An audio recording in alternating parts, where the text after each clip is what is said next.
नमस्कार दोस्तों, मेरा नाम है आशीष राठौर। आज की वीडियो काफ़ी इंटरेस्टिंग टॉपिक पे होने वाली है। ये है भारत के पहले हाइपरलूप के ऊपर। दोस्तों, हाइपरलूप टेक्नोलॉजी ट्रांसपोर्टेशन के क्षेत्र में एक सबसे नई टेक्नोलॉजी कही जा सकती है। इस टेक्नोलॉजी के रिलेटेड R&D में भारत ने भी बढ़ चढ़ करके अब हिस्सा लेना शुरू कर दिया है। पिछली बार देहरादून से ANVT के बीच में जब वंदे भारत एक्सप्रेस लॉन्च हुई थी तो वहां पर अश्विनी वैष्णव जी ने हम सभी के साथ में बातचीत करी थी।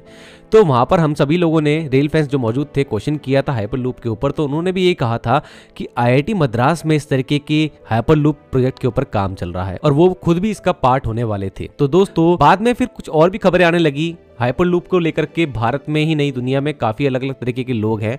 कुछ लोगों का मानना है कि ये कामयाब होने वाला है और कुछ लोगों का मानना है कि ये पैसा वेस्ट करने वाली टेक्नोलॉजी है। बाकी सभी देश काम कर रहे हैं इस फील्ड में, ऐसा मैंने देखा है। तो दोस्तों, अभी भारत ने अपना खुद का हाइपरलूप टेस्टिंग ट्रैक तैयार कर लिया है। इसको लेकर के कल से आप लोगों को काफ़ी सारे आर्टिकल्स भी देखने को मिले होंगे। कुछ मिसलीडिंग इन्फॉर्मेशन भी है जिसमें लग रहा है कि हाँ, हम हाइपरलूप चलाने वाले हैं। ऐसा कुछ नहीं, मैं आपको पूरा क्लियर करने वाला हूँ। दोस्तों, भारत ने IIT मद्रास के अंदर अपना पहला हाइपरलूप टेस्टिंग ट्रैक तैयार कर लिया है, जो कि 410 मीटर का होने वाला है। यह तैयार हुआ है IIT मद्रास के डिस्कवरी कैंपस में और ये स्थित है थयूर में। इस प्रोजेक्ट में IIT मद्रास की आविष्कार हाइपरलूप टीम मौजूद रही और साथ में एक IIT मद्रास के अंदर इंक्यूबेटेड स्टार्टअप जो कि TUTR हाइपरलूप के नाम से जाना जाता है, इन्होंने भी इसमें हेल्प करी है। साथ में भारतीय रेलवे ने यहाँ पर प्रोवाइड कराए हैं 8.34 करोड़ रुपीस और L&T ने यहाँ पे कंस्ट्रक्शन का काम संभाला है। साथ में ही ArcelorMittal design and engineering centre और हिंडाल्को इंडस्ट्रीज ने भी यहाँ पर काफी बढ़ चढ़कर इस प्रोजेक्ट में हिस्सा लिया। दोस्तों, अब इसका एम आपको बता देता हूं। आखिर ये टेस्टिंग ट्रैक 410 मीटर का तैयार क्यों किया गया है? यह तैयार किया गया है ग्लोबल लेवल पर होने वाले हाइपरलूप कंपटीशन के लिए। दुनिया में दोस्तों कई जगहों पर हाइपरलूप टेक्नोलॉजी के ऊपर कंपटीशन होते हैं, उसके लिए टेस्टिंग ट्रैक मौजूद होते हैं। SpaceX जो कि एलन मस्क की कंपनी है, उनके पास भी 1 माइल लंबा हाइपरलूप टेस्टिंग ट्रैक है। चाइना भी आज इसको डेवलप कर रहा है। आगे आपको और भी इसके बारे में बताऊंगा। इससे पहले जान लीजिए, IIT मद्रास दोस्तों इस तरीके के कंपटीशन में पार्टिसिपेशन करने वाला है और ग्लोबल लेवल के और भी प्लेयर्स यहां पर आकर के पार्टिसिपेशन कर सकें, इसके लिए ये डेवलप करा है। तो फरवरी 2025 में इस तरीके का कंपटीशन होने वाला है, ऐसी भी जानकारी मिली है। और ये भारत के लिए पहली बार होगा कि वो होस्ट करेंगे इस तरीके के ग्लोबल लेवल के कंपटीशन को।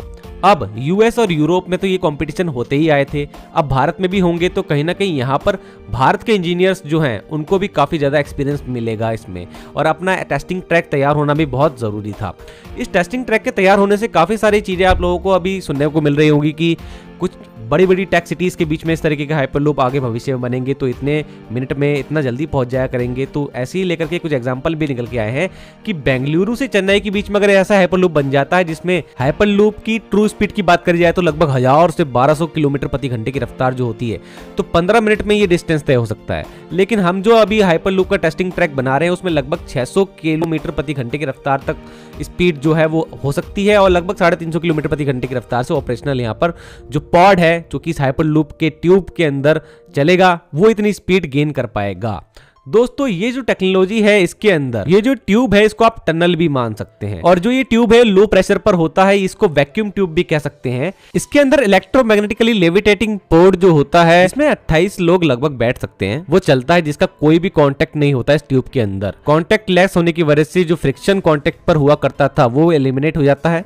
ये कुछ इस तरीके से ही है जैसे कि मैग्लेव ट्रेन चलती है, मैग्नेटिक लेविटेशन के ऊपर वो बेस्ड होती है। अब अगर उसी ट्रेन को अगर आप ट्यूब के अंदर चलाना चाहे तो वो एक तरह का हाइपरलूप ही बन जाएगा।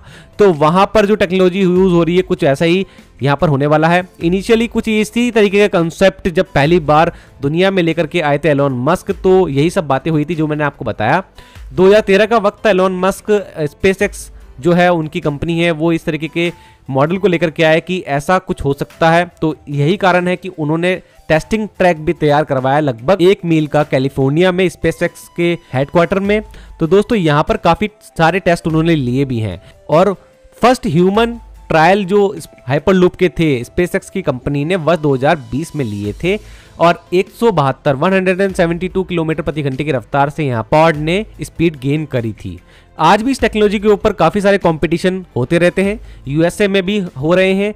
और अब चाइना की अगर बात बताओ तो चाइना खुद की टेक्नोलॉजी बना रहा है इसके ऊपर और डेवलप कर लिया है उन्होंने भी अपना 1 मील लंबा हाइपरलूप टेस्टिंग ट्रैक। और ये जो टेस्टिंग ट्रैक है दोस्तों, इनकी जो हाइपरलूप टेक्नोलॉजी है वो मैंगलेव के ऊपर बेस्ड है। Maglev based hyperloop T flight नाम इसका रखा है और वहां पर वो लगभग 1000 से लेकर के 1200 किलोमीटर प्रति घंटे की रफ्तार तक भी अचीव कर सकते हैं, ऐसी बातें भी होती हैं। चाइना की काफ़ी सारी चीज़ें बाहर निकल के तो नहीं आती, लेकिन वो काम कर रहे हैं इस तरीके की टेक्नोलॉजीज पर, क्योंकि वो कहीं ना कहीं इस तरीके का फ्यूचर जरूर मुझे लगता है सोच रहे हैं कि उनकी जो मेगा सिटीज़ हैं वो आपस में इस तरीके के छोटे छोटे हाइपर लूप से कनेक्टेड रहेंगी, तो कहीं ना कहीं वो बहुत आगे निकल जाएंगे इस तरीके की टेक्नोलॉजी को डेवलप करने में। और वहाँ पर जो उनकी कंट्री है उसको काफ़ी हेल्प होगी इस तरीके के इतना तेज ट्रांसपोर्टेशन से, जहाँ पर 20 से 30 मिनट में ही लोग अपने बिजनेस रिलेटेड वर्क कर सकते हैं। ऐसे ही अगर मैंने चेन्नई बेंगलोर की बात करी तो मुंबई पुणे की भी काफ़ी बात होती है कि ये डिस्टेंस भी 25 मिनट में तय हो जाएगा, भविष्य में कुछ ऐसा होगा। तो दोस्तों ये सब चीज़ें अभी होनी है, काफ़ी टाइम है, लेकिन विकसित भारत कैसा होगा उसके लिए आज से ही हम लोगों को काफ़ी सारी टेक्नोलॉजीज में पहले से ही रिसर्च एंड डेवलपमेंट का काम करना ही होगा और भारत वो कर रहा है। और ये टेस्टिंग ट्रैक कहीं ना कहीं भारत का एक बड़ा योगदान है इस टेक्नोलॉजी के डेवलपमेंट के क्षेत्र में। दोस्तों इस टेक्नोलॉजी के ऊपर और भी खबरें जो भारत में आती रहेंगी मैं आप लोगों को बताता रहूंगा और इसका टेक्निकल एनालिसिस भी आगे आने वाले कुछ वीडियोस में जरूर करने की कोशिश करूंगा इस टेक्नोलॉजी के बारे में और क्या क्या हम जान सकते हैं। तो दोस्तों आज के लिए इतना ही। वंदे मातरम, भारत माता की जय।